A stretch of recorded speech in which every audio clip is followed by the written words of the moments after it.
as classes que a API dos ABACS não tem acesso para realizar a modificação. Até porque, se você estiver modificando, né, dados do seu histórico, dados de eventos, por exemplo, de ações, você vai estar, vamos dizer assim, burlando o sistema. Então, você vai estar maquiando seus dados. Porque se um evento ocorreu nos ABACS, por exemplo, ativou uma trigger, você não vai poder modificar. Agora, se você tiver acesso direto na base de dados, por exemplo, executando queries SQL, aí você consegue fazer isso, mas aí você vai estar sendo, entre aspas, sujo, né? Você vai estar maquiando o seu processo. Então, onde encontrar a documentação dos ABACS, né? Aqui está a URL da documentação dos ABACS. Nós temos aqui no ambiente um vídeo, né, disponível para vocês estarem assistindo, que só fala sobre a documentação da API. Então, vai explicar onde você vai buscar determinada informação de propriedades, né? Onde que estão as classes.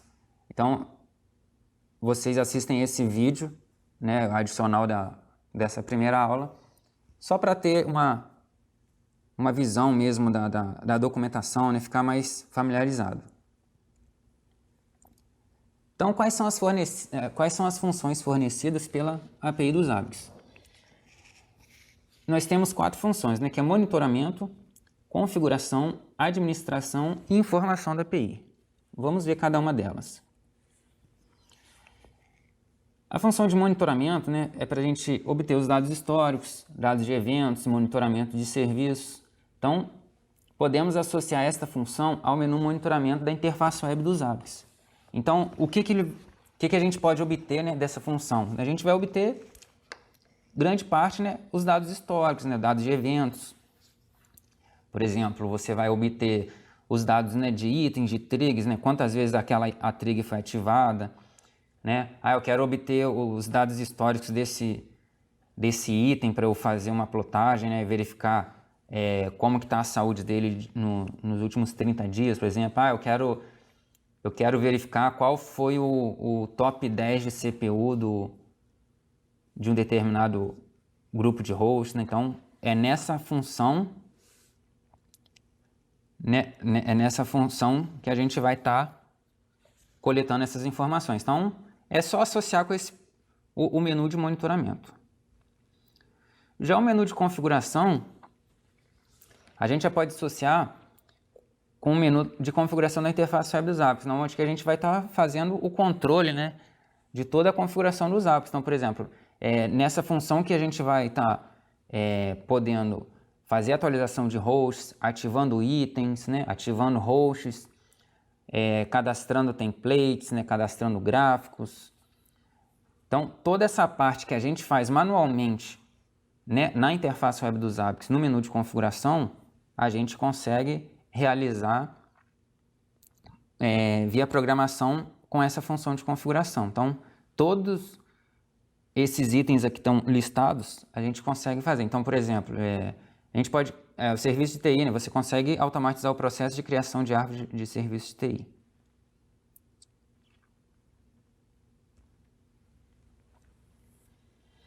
Bom, na função de administração é onde a gente vai estar trabalhando com o menu de administração da interface web dos ABACS, né? Então, a gente está associando essa função a esse menu. Então, usuários, né? Você vai poder estar cadastrando seus usuários, né? Atribuir permissões, criar mídias para aquele usuário, né? Fazer maneiras com que o usuário receba o alerta, né? Então, por exemplo, você vai estar cadastrando, né, esses scripts, né, os tipos de mídia. Alterar configurações globais do sistema. Então, por exemplo, você pode cadastrar macros. Eu quero incluir uma imagem. Então, essa forma aqui é mais automatização de processo, né? Você pode também gerenciar os seus proxies utilizando na configuração do monitoramento, né? Configurar e executar scripts para ajudar em tarefas pontuais e etc. A nossa última função é a informação da API, né? Esta função nos permite obter a versão da API dos ABACS, a qual uma aplicação pode utilizar os recursos específicos da versão. Então, a partir da versão 2.04 dos ABACS, a versão da API equivale à mesma versão dos ABACS que estiver em execução no seu servidor. Por quê? Antes, né, por exemplo, na versão 1.8 dos ABACS, a API poderia estar com uma versão diferente, por exemplo, 1.4, né? Então, depois que lançou a versão 2.0.4 dos ABICs, aí essas versões se tornaram equivalentes, né? Com o mesmo número, né? O mesmo versionamento. Então, por exemplo, com o lançamento dos ABICs 3, a versão da API também vai ser 3.0. Então, essa daqui é mais para a gente só obter informação, né? Então, você também vai estar obtendo informação da API, você vai estar obtendo a informação da versão dos seus ABICs. Bom, como é que a gente faz as requisições, né? A execução das requisições para a API dos ABICs, né? Então, a gente só precisa enviar uma requisição HTTP POST para o arquivo API JSON RPC.php. Né? Esse arquivo, ele encontra-se na raiz, né, do seu front-end dos ABICs. Então, por exemplo, se você instalou o seu front-end dos ABICs, né, lá na raiz do Apache /ABICs, né, uma pasta chamada /ABICs, esse arquivo API _ JSON RPC.php, ele vai estar na raiz dos ABICs.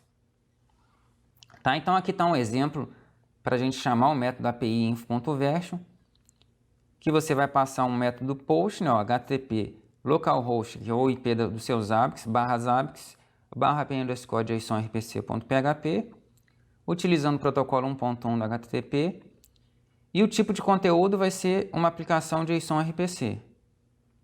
Então, aqui está o formato JSON, né, dessa requisição. Ó. Então, você vai estar passando aqui, ó, JSON RPC, a versão do protocolo que você vai estar trabalhando, 2.0. O método que você vai estar utilizando é API info.version.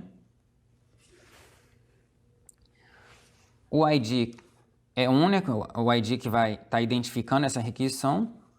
E o out que é igual a null, né? Então, também não tem nenhum parâmetro. Por quê? Para você obter a versão da API dos ABICs ou da versão dos ABICs, você não precisa também ter um token de autenticação. Bem? A gente vai fazer esses exemplos depois. Então, como fazer uma requisição? Você tem que estar com a interface web disponível, ter um cliente HTTP ou uma ferramenta JSON RPC, ou ter uma biblioteca com API implementada. Né? Nesse curso aqui, a gente vai estar verificando, vai estar trabalhando com um cliente HTTP. E eu também vou mostrar para vocês uma ferramenta de JSON RPC chamada Sapix, né? Que ela é uma aplicaçãozinha mesmo web que a gente pode fazer simulações, né, de requisições para API. Ok? Uma biblioteca com API implementada, aí você teria que elevar o seu nível, né? Então você teria que estar trabalhando com programação, né, via Python, Go, PHP, Perl. Então são várias linguagens, várias bibliotecas disponibilizadas.